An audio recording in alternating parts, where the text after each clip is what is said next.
It's only at the pre-hearing stages.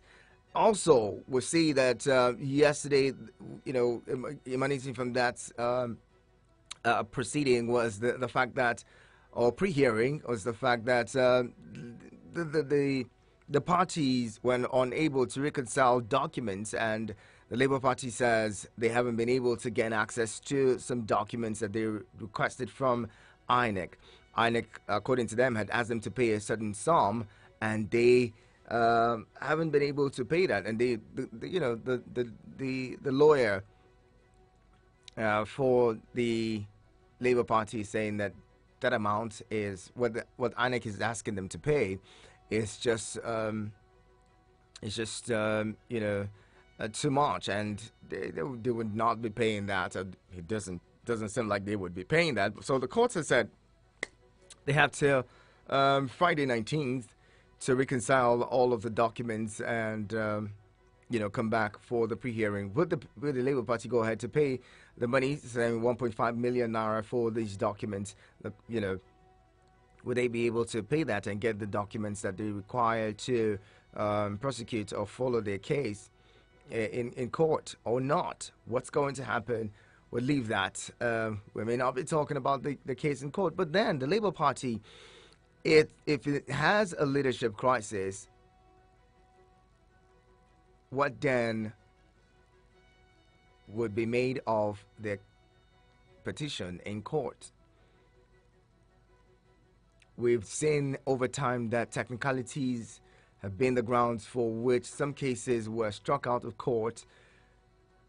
If they continue like this, will they be able to really pursue, this to a logical conclusion as a party?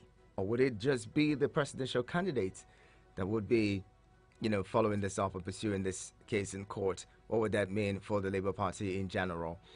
Now, some people have said, some faction of the party may have been sponsored by opposition or by another political party, and that's why they have been trying to scuttle the chances of the party at the courts. I try to get you the audio for what Lamidi Apapa, the factional chairman of the Labour Party, said after the incident in court where he was booed out and out of court yesterday. I find that I'll play you that so that you can have an idea what he is saying. We'll move on now. Let's talk about the fact that yesterday, mentioned earlier, that the Secretary of State, Anthony Blinken of the United States, had put a call through to the president-elect. While that, conversation ensued and happened, it has been touted to be some level of endorsement for the Ashwaju administration. And so there's been, hues and cries here and there from opposition parties. The People's Democratic Party and its presidential candidates, particularly Atiku Abubakar, put out a statement on his Twitter handle to say that, that call was unnecessary.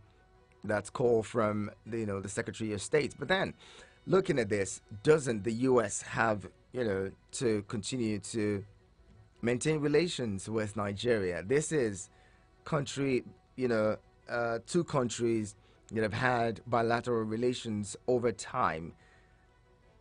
Someone said that call does not mean an endorsement for the candidate or the president-elect. But I'll read you that statement. So carefully listen to this.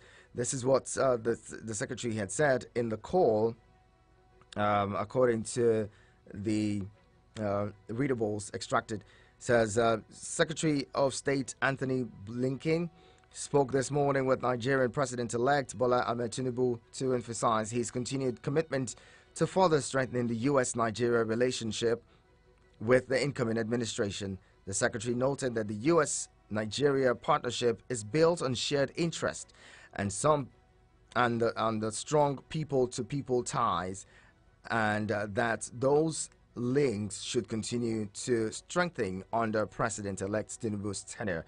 Secretary Blinken and the President-elect Tinubu discussed the importance of inclusive leadership that represents all Nigerians, continued comprehensive security cooperation, and reforms to support economic growth, the statement added.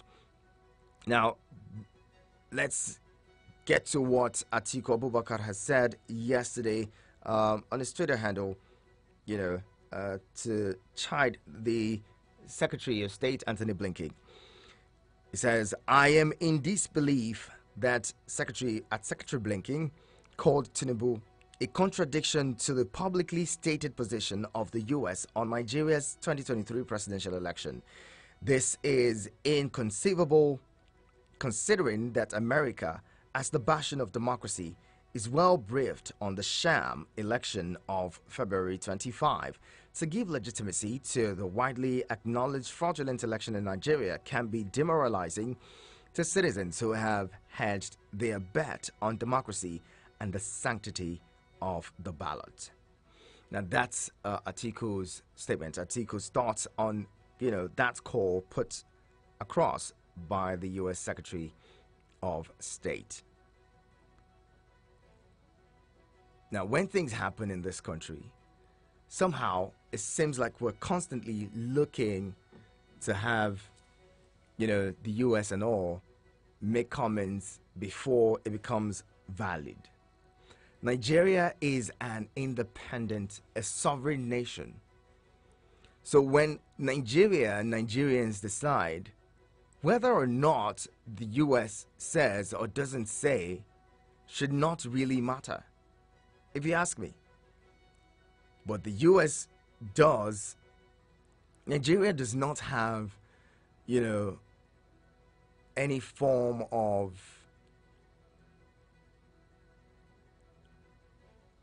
or what do you call it now? Any form of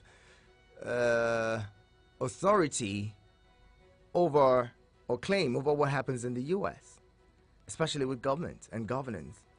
But somehow, when we have an election, we're looking for the U.S. to validate. Or if the U.S. or the U.K. doesn't say it's okay, then it doesn't. Look, whether the U.S. government calls or not should not have a bearing on Nigeria's governance and who leads the country. We have, cases in court. So first of all, as nations relate, America would relate with whoever is Nigeria's president. If tomorrow the court says, oh, we're choosing this way to go, America would relate with whoever is named president. So at the moment, we have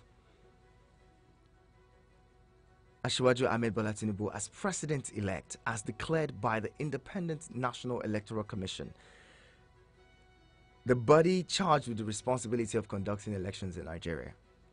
And if that organization or that institution has said this is who that president-elect is, America has no right whatsoever. America has no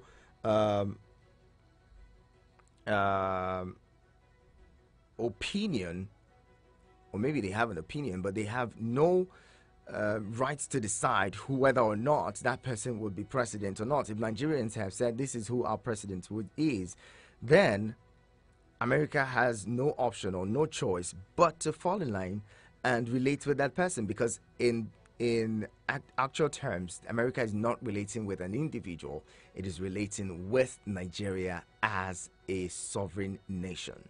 So when decisions are made and according to the Constitution, there is a